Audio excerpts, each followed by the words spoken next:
It is after 2015. Apsara Beauty Parlor was opened only 6 months ago, but it had started being counted among the most famous makeover parlor of Delhi. People started considering Shweta Tiwari, the owner of the parlor, as the god of makeover. Slowly, the door of the parlor opened. Shweta saw a dark girl with a lot of pimples on her face coming in. "Welcome, dear. What is your name?" "My name is Nisha. Your skin is in a very bad condition, but you don't worry now. I will make you so beautiful that all the boys who have rejected you till date will be at your feet. That is why I have come to you. No matter how much money it costs, I will give you more. But please get me rid of this ugliness. Everything will be done. It is just a 1-month treatment. You come here after 5 p.m. tomorrow." "Okay." "Yes, okay, ma'am." Next day, Nisha reached the parlor. "Close your eyes, my dear." As soon as Nisha closed her eyes, she put cucumber slices on Nisha's eyes. Then she took the chair and took her to a room. "Nisha, don't open your eyes or else your eyes will start burning. And don't ask any other type of questions." Nisha remained silent now. Shweta opened the fridge and took out a toothpaste from inside it, dipped a makeup brush in the liquid, and then started applying that liquid on Nisha's face. In a few minutes, Nisha's whole face had become red like blood, and a mysterious smile appeared on Shweta's face. "Now you will have to remain like this for half an hour. If you want, you can sleep, but do not open your eyes at all." "Okay, madam." Shweta left from there, and Nisha was all alone in that room. Nisha fell asleep after closing her eyes for so long. She saw that she was standing in a dark place where no one was visible far and wide. Then she saw 2 eyes glowing red. "Who is it, Mom?" On hearing this, a very scary girl came very close to her face. "Yes." Nisha suddenly woke up screaming, and Shweta came inside. "What happened? Fear, why did you scream like this now?" Nisha was not saying anything. She was still trying to understand how she came to this strange room. "Come on, it's been half an hour. Come, let me get your face washed." Rena washed Nisha's face, and when she saw her face in the mirror, she saw a lot of difference. A smile came on her face. "Your smile is telling that you are happy with the result." "Yes, ma'am. This is the first day. You have to come for 29 days more. Do not take a gap at all." "Thank you, ma'am." By Nisha went there like this. Many days passed after that day, and slowly a month passed. On the last day too, Shweta did the same with Nisha. When Shweta took her in front of the mirror, Nisha was surprised to see her fair complexion and clean, shining face. Her happiness knew no bounds. "Really, I had no idea that I could be so beautiful. I feel very good seeing you, Nisha. Now listen to one thing. I am giving you this bracelet. Consider this as my blessing." "Sure, madam. Thank you." When she reached home, her parents were also very happy to see her. Then what? A boy named Ishmit came home to see her, and he fell in love with her as soon as he saw her. After that, Nisha got married and she came to her in-laws. "Nisha, I have no one else in this world except my sister Mohini. You should consider her as your best friend." "Ishmit, now this is my family." Then his eyes fell on the mirror and he saw the same girl standing behind him whom he had seen in his dream. "What happened, baby?" "Nothing." Nisha was now seeing that girl everywhere. She always felt as if somebody or the other was with her all the time. She was not able to understand what was happening to her. She wanted to divert her attention from all this by any means. "Bobby, I am thinking of making bia and my favorite chicken curry merch today. Now please help me a little, your time will also pass." Nisha went with her to the kitchen. Mohini gave her the job of cutting onions and herself placed them on the gas pan. Nisha was cutting the onions slowly when that girl came and stood right in front of her, and suddenly she entered Nisha's body. "Bobby, are you okay?" Then Nisha looked at him suddenly. There was a strange kind of anger on her face, and her eyes were glowing red. Nisha came close to him and started attacking him with a knife. One cut was on his hand and the other on his shoulder. Mohini ran away from there holding her hand. Nisha started licking the blood on the knife. Mohini came straight outside the house and stopped. Blood was coming out of her wrist and shoulder. She called Ishmit immediately. "Mother, mother." "What happened, Choti? Why are you so scared, Bia?" "I don't know what has happened to Bobby. She also attacked me with a knife. Can you come quickly?" Ishmit left the office at the same time. When he reached home, he saw that Mohini was standing outside. He asked Mohini to stay behind and went inside the house. Nisha had now come out of the kitchen. "Smith, darling, come here, Nisha. I will tell you what has happened." Saying this, she ran towards him very fast. Emmett slammed the door shut. That night at 12 o'clock, a tantric was sitting in the open field behind the house and Nisha was inside a circle. "Who are you? What do you want?"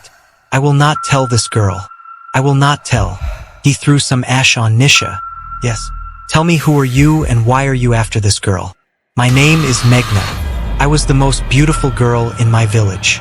I was only 17 years old, but my alcoholic father considered me a burden. He used to beat me a lot and did not even let my mother speak on my behalf. One day Shweta came to my house. "You have such a beautiful girl and you are ruining her future in this village. So what should I do? Should I send her abroad? I want to adopt this girl. I will keep her in my parlor and teach her work. I will make her study."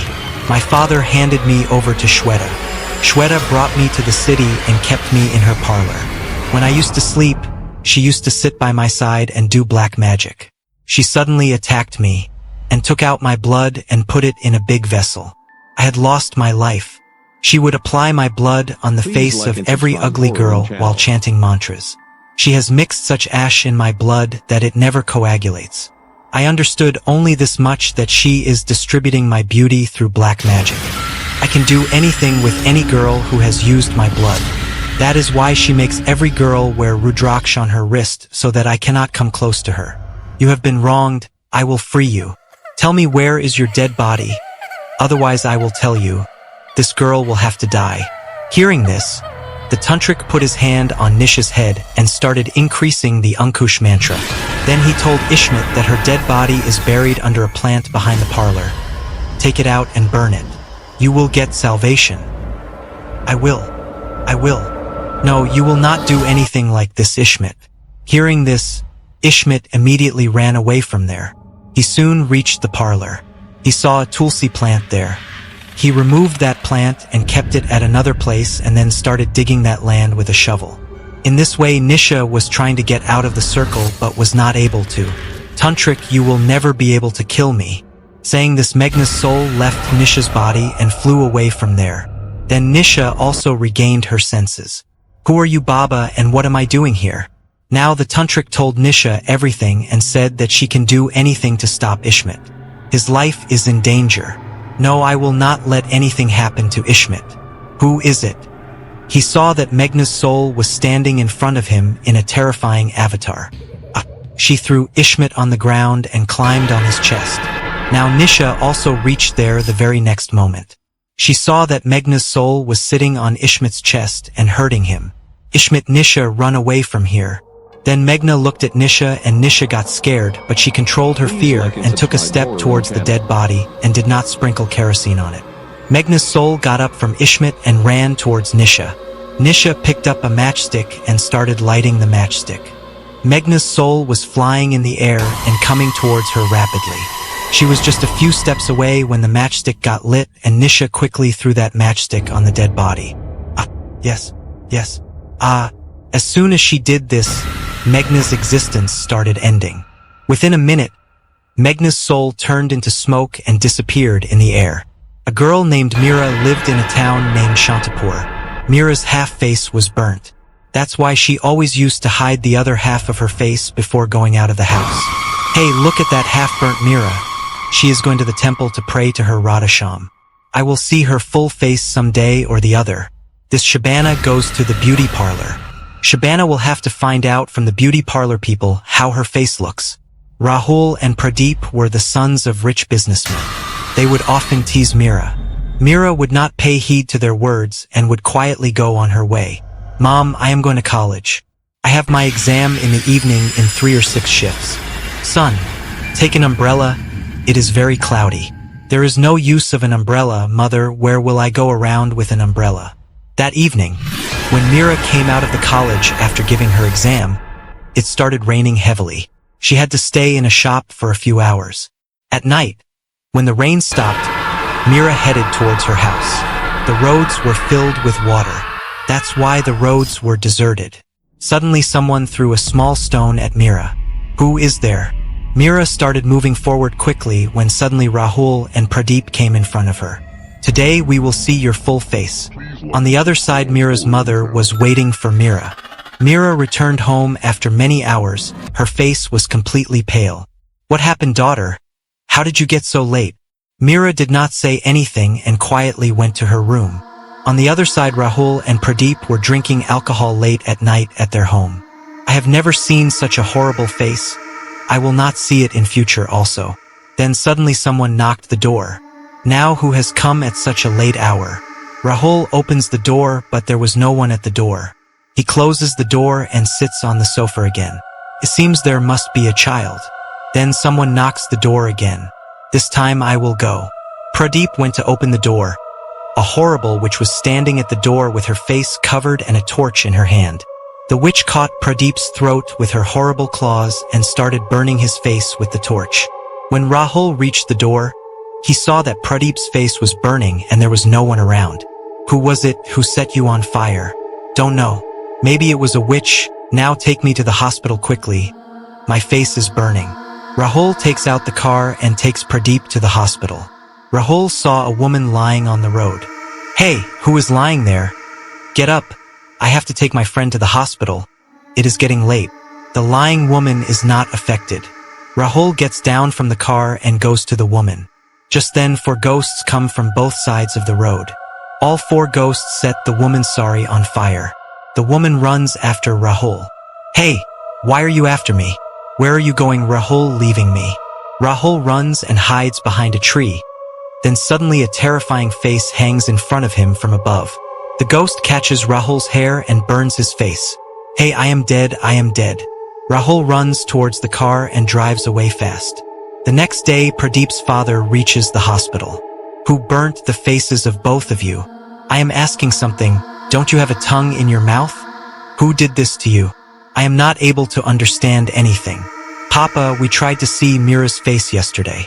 Since then, I don't know who is after us. Pradeep's father reaches Mira's house. Your daughter has burnt the face of my son and his friend. I did not do anything like this. That night when I was returning from college, Rahul and Pradeep forcibly tried to see my face. They started snatching my dupatta. Then I myself removed the dupatta from my face and showed them my face. I am what I am. I have no regrets about myself.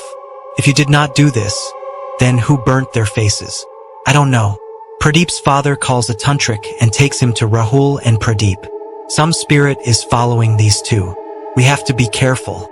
Rahul and Deepak are discharged from the hospital and both of them go to their respective homes. Pradeep fell asleep as soon as he reached home. At 2 o'clock in the night, he woke up. 4 witches were standing around his bed with torches in their hands and their faces covered. The witches set fire to Pradeep's bed. Don't kill me, don't kill me. Pradeep jumped off the bed and jumped out of the window and ran straight to Rahul's house. Rahul met him on the road. Did someone set fire to your bed too? Yes. Both of them ran and reached Shavana beauty parlor. The beauty parlor was still open. Is anyone here? Help us. Hello, is anyone here? So, who are you? I am Vaishali. My soul has been wandering in this town for 50 years.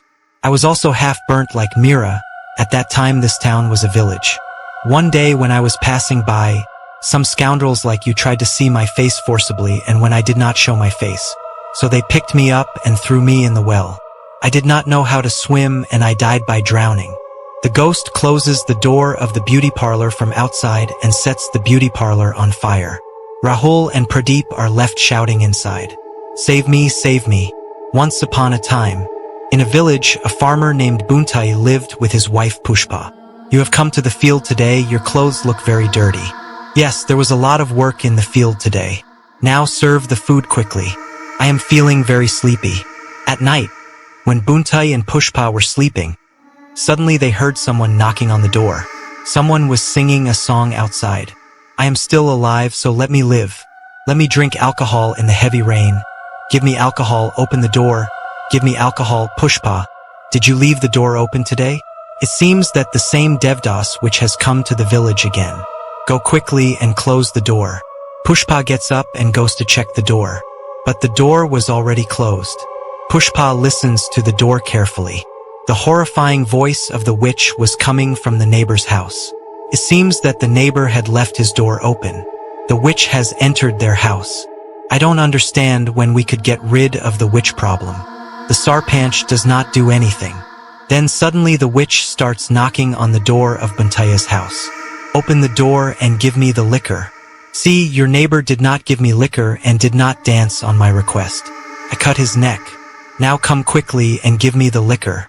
Pushpa, what will happen now? This witch has come to our house. Now don't pour it. I had bought a bottle of liquor for emergency. Pushpa slips the liquor bottle from under the door. Then the witch goes away with the bottle. In the morning, there was mourning in Buntaya's neighbor's house. The witch killed my son and daughter-in-law. Now who will give me justice? Mona beat the witch. She ate the son and daughter-in-law. Buntai and some men of the village go to the Sarpanch.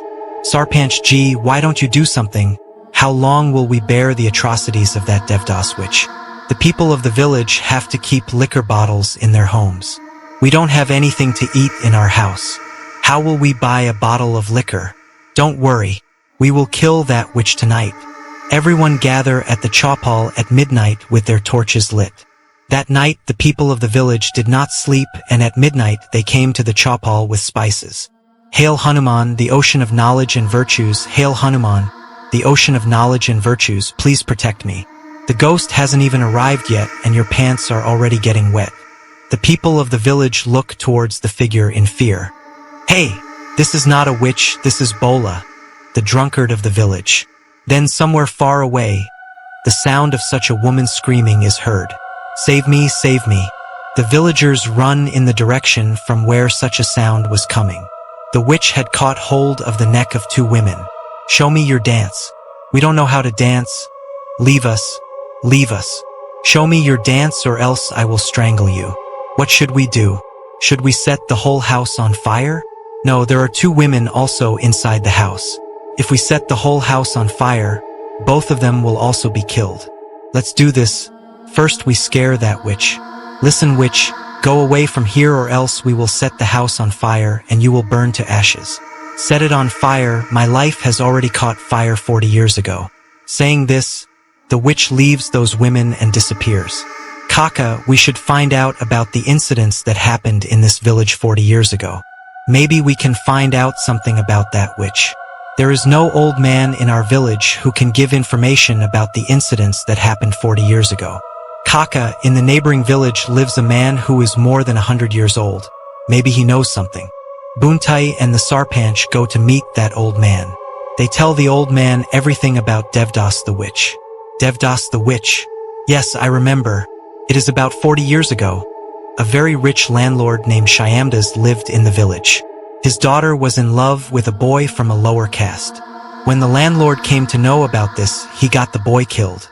Because if the landlord's daughter married a boy from a lower caste, the landlord's reputation would be ruined.